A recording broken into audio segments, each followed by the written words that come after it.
Olá, queridos alunos, tudo bem?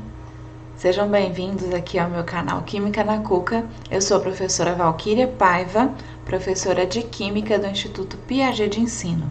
Na aula de hoje nós falaremos de modelo atômico de Bohr e de espectros atômicos. Vamos lá? Vamos fazer uma rápida revisitação dos modelos atômicos.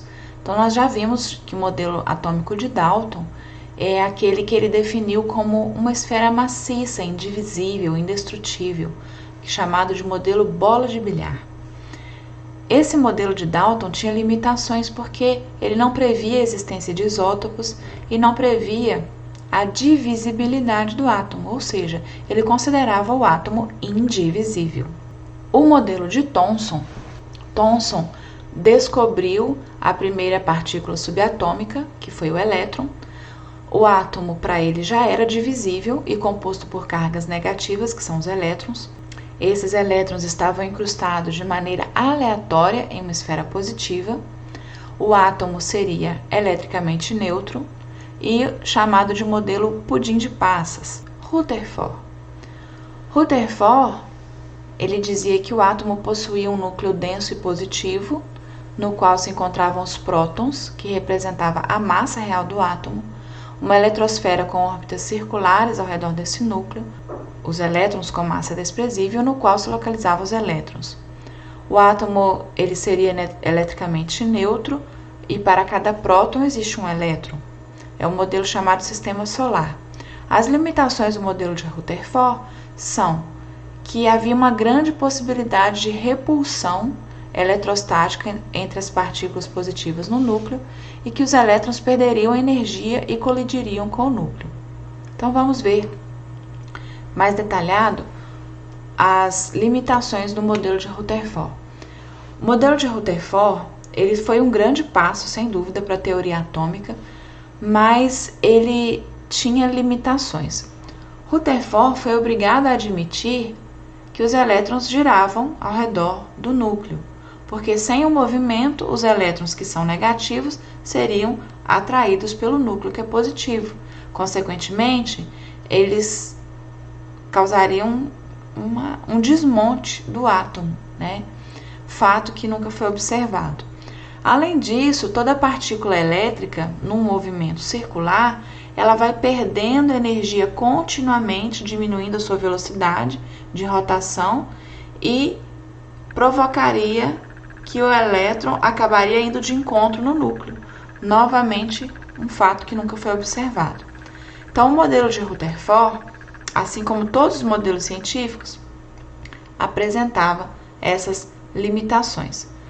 De acordo com a física clássica, né, o eletromagnetismo de Maxwell, as partículas carregadas eletricamente num movimento acelerado, assim como os elétrons em volta do núcleo atômico, iriam irradiar energia. E à medida que eles iam perdendo essa energia, os elétrons seriam mais e mais atraídos pelo núcleo e a estrutura atômica sofreria um colapso, inviabilizando a existência do átomo conforme o modelo proposto por Rutherford. Outra limitação desse modelo atômico era a sua incapacidade de explicar alguns fenômenos, como, por exemplo, a luminescência observada nos experimentos com a ampola de Crookes. Em 1912, Rutherford recebeu um novo cientista no seu laboratório. Quem era? O Niels Bohr, que viveu de 1885 a 1962, que era um exímio físico teórico dinamarquês que passou a estudar justamente as limitações do modelo atômico de Rutherford. Nessa época, surgia uma proposta inteiramente nova para explicar os fenômenos relacionados à interação da luz com a matéria.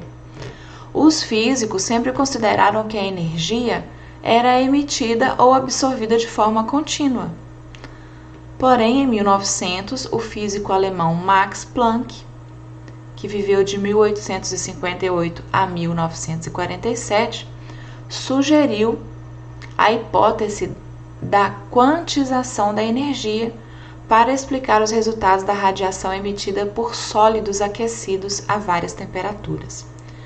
Os corpos submicroscópicos não seguiriam as mesmas leis que explicavam as propriedades dos objetos macroscópicos.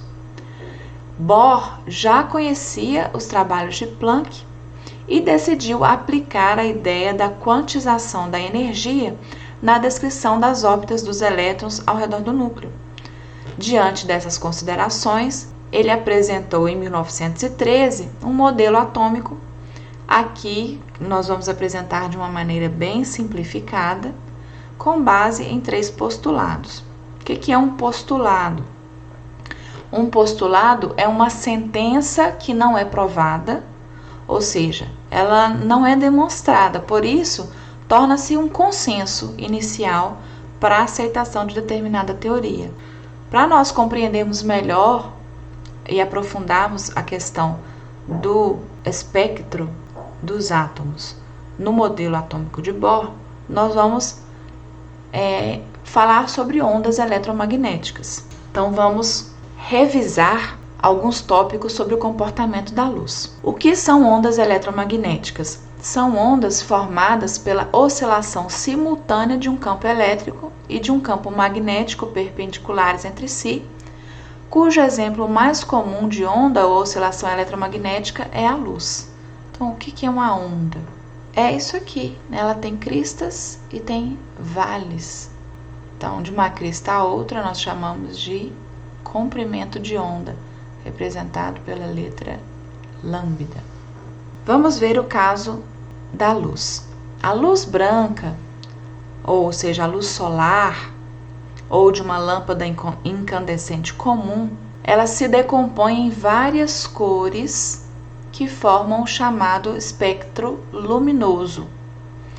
Então, vermelho, laranja, amarelo, verde, azul, anil e violeta, as cores do arco-íris. O espectro luminoso, ele é contínuo, porque as cores vão variando gradativamente do vermelho até o violeta, conforme essas figuras aqui. No caso da decomposição da luz solar, nós temos um espectro chamado espectro contínuo. Ele é formado por ondas eletromagnéticas visíveis e invisíveis, assim como radiação ultravioleta e infravermelha. Na parte visível desse espectro, não ocorre distinção entre as diferentes cores, mas uma gradual passagem de uma para a outra. O arco-íris é o exemplo do espectro contínuo, onde a luz solar é decomposta pelas gotas de água presentes na atmosfera. Como a cada onda eletromagnética está associada a certa quantidade de energia, a decomposição da luz branca produz ondas eletromagnéticas com toda e qualquer quantidade de energia. Vamos falar sobre espectro eletromagnético. O espectro eletromagnético é o seguinte: as ondas eletromagnéticas podem ser classificadas e organizadas de acordo com seus comprimentos de onda e suas frequências. Comprimento de onda é a distância de uma crista a outra, e frequência, se eu estabelecer um ponto fixo aqui, eu determinar quantas vezes uma onda passa nesse ponto. Então, por exemplo, essa onda aqui está passando nesse ponto em qual frequência? E essa aqui está passando em qual frequência? Então, essa seria, a grosso modo, né, a comprimento de onda e a frequência. Essa classificação, então, das ondas eletromagnéticas é conhecida como espectro eletromagnético. Essa figura mostra o espectro com todos os tipos de radiação eletromagnética que existem no nosso universo. Então, as ondas mais longas, por exemplo, as ondas de rádio, com comprimento de onda em metros de 10 ao cubo, aí passando pelas micro-ondas, infravermelho, a região do visível, que é onde nossos olhos enxergam, né?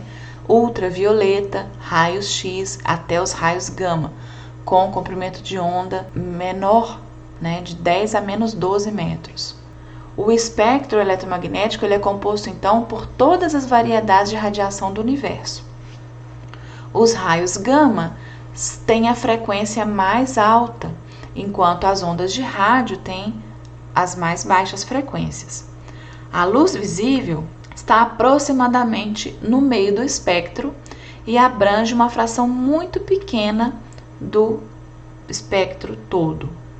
Como nós podemos ver aqui nessa figura, o espectro visível, ou seja, a luz que nós podemos enxergar com os nossos olhos, compõe apenas uma fração dos diferentes tipos de radiação que existem. À esquerda do espectro visível, nós encontramos os tipos de energia de frequência mais baixa e, portanto, maior comprimento de onda que a luz visível. Esses tipos de energia incluem radiação infravermelha, que são ondas de calor emitidas por corpos térmicos, as microondas e as ondas de rádio. Esses tipos de radiação estão constantemente ao nosso redor e não são prejudiciais, porque suas frequências são muito baixas. À direita do nosso espectro visível, nós temos os raios ultravioletas, que são os chamados UV, os raios X e os raios gama. Esses tipos de radiação são prejudiciais para os organismos vivos, porque têm frequências extremamente altas, consequentemente possuem altas energias associadas. As frequências deles estão aqui embaixo. Por exemplo, a frequência do raio gama é 10 a 20, a frequência de uma onda de rádio é 10 a quarta Hz.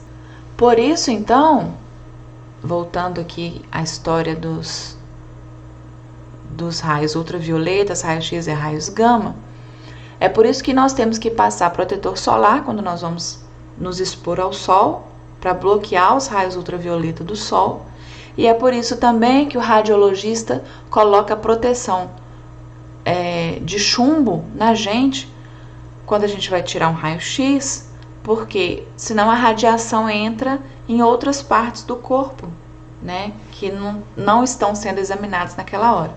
Os raios gama, que são de maior frequência, de maior energia, são os mais prejudiciais. Mas, felizmente, nossa atmosfera absorve os raios gama do espaço e nos protege dos maiores danos.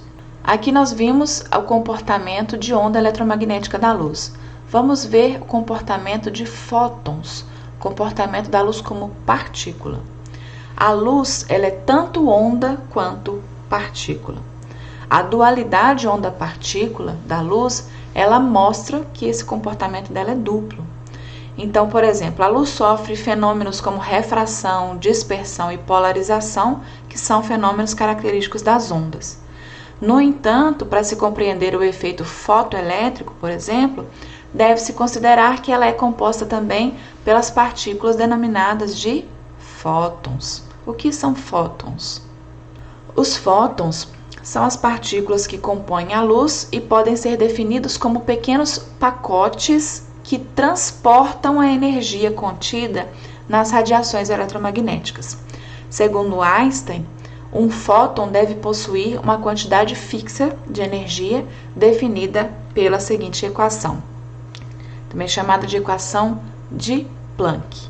Nós temos aqui o E, que é a energia do fóton, o H, que é a constante de Planck, vou usar o número arredondando 6 vezes 10 a menos 34 joules vezes segundo, e F, que é a frequência da radiação ou frequência da onda.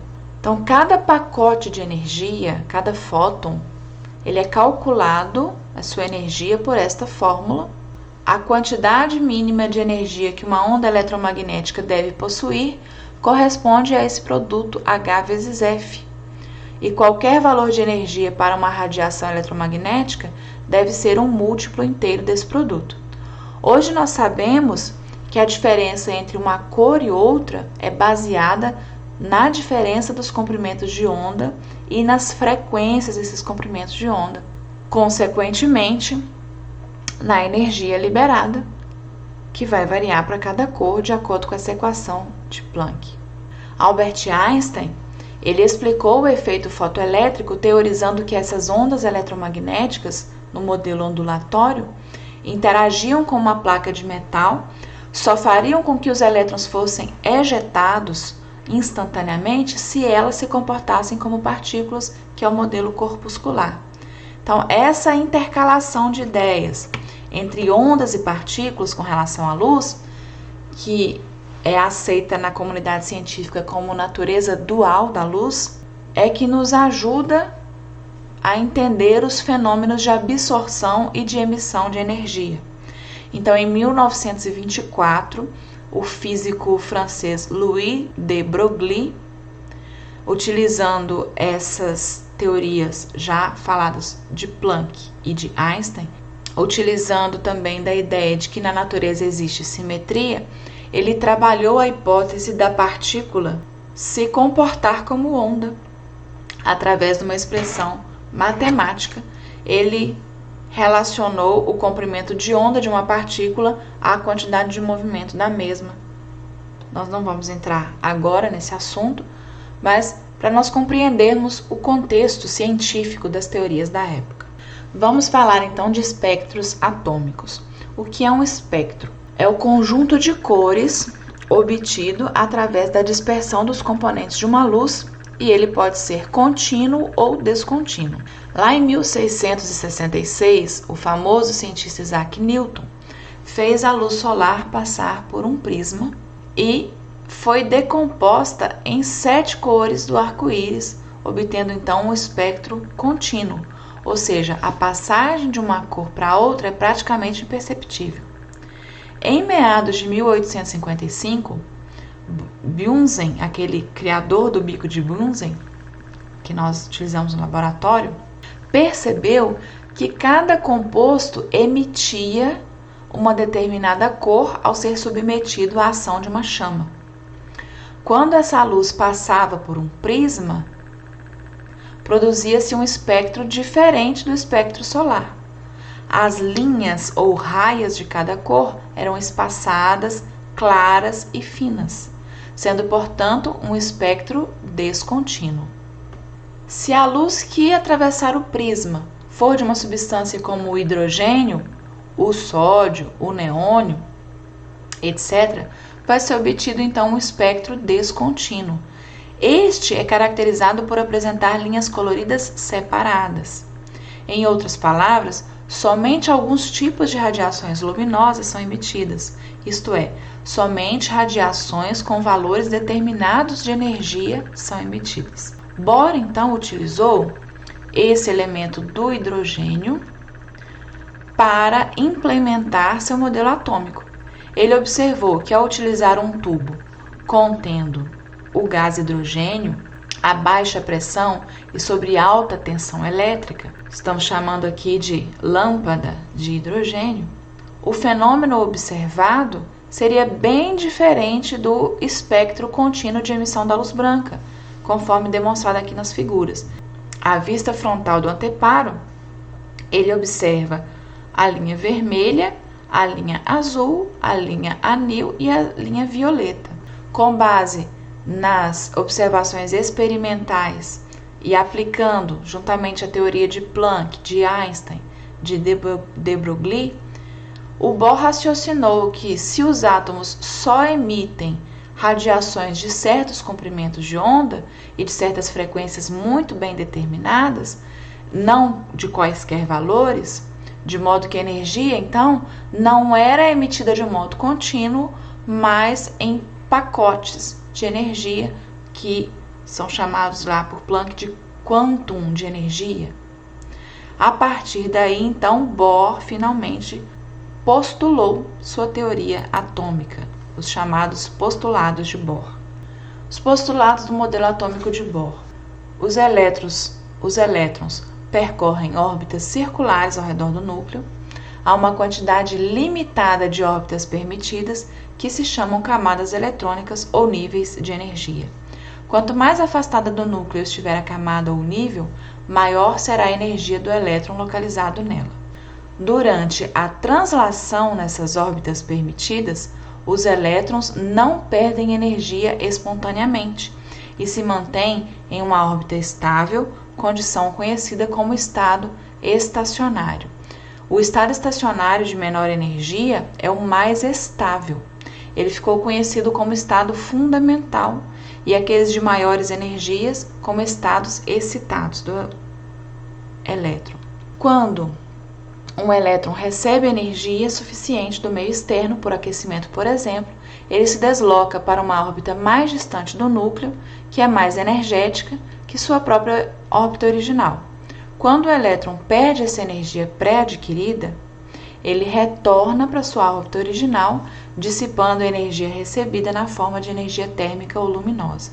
Nós vamos falar sobre os saltos quânticos. As camadas eletrônicas ou níveis de energia, estabelecidos por Bohr, são as seguintes. No modelo dele, os elétrons estão distribuídos em órbitas ao redor do núcleo, conhecidas por camadas eletrônicas ou níveis de energia, N. N igual a 1, 2, 3, 4, ou camada K, L, M, N, O, P, Q. Os níveis mais internos contêm elétrons de energia mais baixa. Os elétrons mais afastados do núcleo são os mais energéticos e são também menos atraídos pelo núcleo. Em cada nível, há um número máximo de elétrons permitidos, conforme veremos aqui na tabela. Então, no nível 1, camada K, o número máximo de elétrons é 2. Nível N, camada L, número máximo de elétrons é 8. Nível N, camada M, número máximo de elétrons é 18. Nível 4, camada N, número máximo 32. Nível 5, camada O, número máximo de elétrons é 32. Nível 6, camada P, número máximo de elétrons é 18. Nível 7, camada Q, número máximo de elétrons é 8. Dando continuidade, então, na evolução dos modelos atômicos, os estudos posteriores realizados por Arnold Sommerfeld mostraram que cada nível de energia desse está subdividido em N subníveis. É importante nós destacarmos aqui que para cada nível energético existe uma sub-região denominada subnível, que nós representamos pelas letras S, P, D e F, que não é o nosso foco nesta aula, mas que nós falaremos delas em aulas mais à frente. Esses subníveis, eles comportam a região de maior probabilidade de se encontrar um elétron, que é chamado de orbital. Os elétrons são distribuídos no átomo de acordo com a relação crescente de energia, que nós vamos ver com mais detalhe nas próximas aulas. O salto quântico. Então, de acordo com a teoria de Bohr, lá dos postulados que nós já falamos, quando o átomo recebe energia de uma fonte externa, seja ela térmica, elétrica ou luminosa, o elétron absorve essa energia e salta para uma órbita mais externa. Entretanto, esse estado de maior energia, que é o estado excitado, não é o estado mais estável. Então, o elétron vai voltar para sua camada mais interna e vai liberar a energia inicialmente absorvida na forma de luz do espectro visível, que é chamado de fóton. Esse fenômeno, então, pode ser chamado de salto quântico, e alguns livros trazem também como efeito fotoelétrico. Aqui o elétron emitiu o fóton e vai voltar para sua camada original. Cada elemento químico vai ter órbitas com diferentes valores de níveis de energia. Então, o fóton de energia liberado será característico para cada substância. Então, cada elemento apresentará a sua própria cor ao emitir energia. Isso vai dar origem a, por exemplo, o teste da chama. Considerando que os elétrons só podem saltar entre órbitas bem definidas, é fácil entender por que nos espectros descontínuos aparecem sempre as mesmas linhas de cores também bem definidas, ou seja, cada elemento químico absorve e libera energia proporcional a uma cor específica. Essa propriedade pode ser empregada num método analítico qualitativo conhecido como teste de chama. Ele é utilizado para detectar a presença de alguns íons metálicos em determinado material. O teste de chama baseia-se justamente no fato de que a quantidade de energia necessária para excitar um elétron é única para cada elemento químico. Assim, é possível nós identificarmos a presença de certos elementos químicos em razão da cor característica que eles emitem quando aquecidos em uma chama. Também nós podemos observar os fogos de artifício.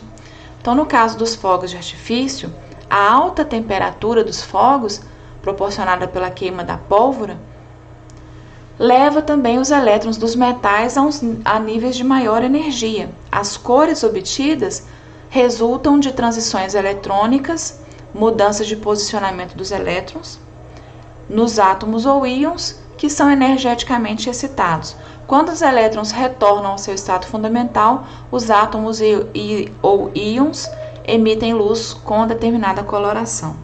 O caso das lâmpadas neon.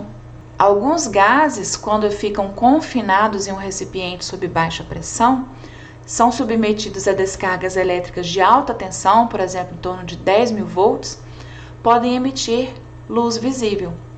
Essa descarga elétrica vai fornecer a energia necessária para que os elétrons da camada mais externa dos átomos do gás se desloquem momentaneamente para camadas eletrônicas mais energéticas.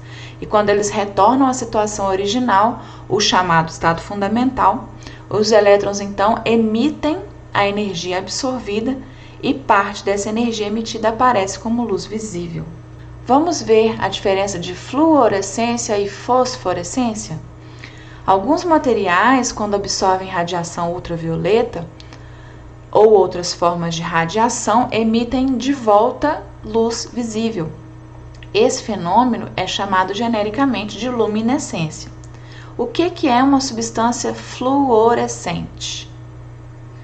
É aquela que absorve energia da luz fornecida por determinada fonte e emite radiação visível, porém, quando cessa o fornecimento de energia, a emissão de radiação cessa imediatamente. Então, o nome desse fenômeno veio do fato de que ele foi observado em um mineral denominado fluorita, por isso fluorescente. Os exemplos são as placas de trânsito. Quando elas recebem a luz do farol do automóvel, elas se acendem, quando o farol sai, elas se apagam. Aquelas faixas dos uniformes dos motoboys, dos garis, de outros trabalhadores que trabalham à noite. As lâmpadas fluorescentes, porque elas são revestidas internamente por um material fluorescente à base de fósforo, e assim, quando a gente liga o interruptor e ocorre a descarga elétrica, essa substância lá dentro da lâmpada é excitada com a radiação ultravioleta, que é invisível ao nosso olho humano, e produz luz visível. No momento em que a lâmpada é desligada, a emissão de energia para. E o caso da fosforescência. O fosforescente, da mesma forma que ocorre na fluorescência, a substância emite radiação visível porque ela absorve a energia da luz fornecida por determinada fonte. Só que no caso da fosforescência, mesmo depois que o fornecimento de energia para, a substância fosforescente continua por algum tempo emitindo luz visível. Esse tempo pode variar desde frações de segundos até alguns dias. Esse fenômeno recebeu esse nome porque o elemento fósforo e outros materiais são usados em objetos feitos para brilharem no escuro. Então, como exemplo, algumas tomadas elétricas e interruptores são feitos de um plástico que recebe a adição de substâncias fosforescentes. Os ponteiros de um relógio de pulso. Aqui no exemplo nós temos uma bússola fosforescente.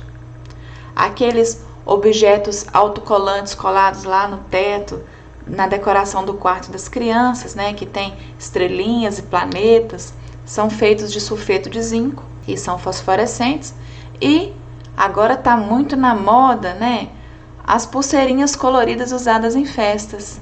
Aí nós temos aqui aquele desafio do TikTok, né, usando pulseirinhas. Essa foi a nossa aula de hoje. Muito obrigada por assistir. Inscreva-se no meu canal, deixe o seu like, fique com Deus e tchau!